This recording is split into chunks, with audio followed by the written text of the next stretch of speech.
దీపం చూపించేసిన తర్వాత అప్పుడు స్వామివారికి నైవేద్యం. అప్పటికి అవసర నైవేద్యం మీ దగ్గర ఏది ఉంటే అది.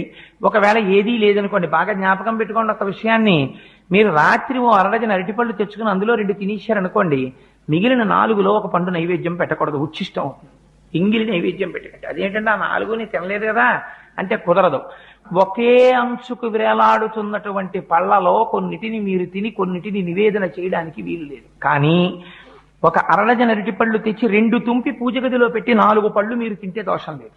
ఎందుకంటే ముందే విడతీసి ఈశ్వరుడి కోసం పెట్టేశారు. అందుకే శాస్త్రం అంది, మరి ఇలా ఒక్కొక్క రోజున ఇంట్లో అసలు ఉచ్చిష్టం కాని పదార్థం లేకపోతే మరి నివేదన ఎలాగా అంటే, శాస్త్రంలో రహస్యం ఏంటంటే ఎప్పుడూ కూడా అంటూ నిలవ చెయ్యడం అనేటటువంటి దోషములు లేని పదార్థం ప్రపంచంలో ఒక్కటే ఒక్కటి. అది దానికి మీరు నిలవ చేసిన దోషము ఉండదు, దానికి అంటు దోషము ఉండదు. అటువంటి పదార్థం ఒక్కటే బెల్లం.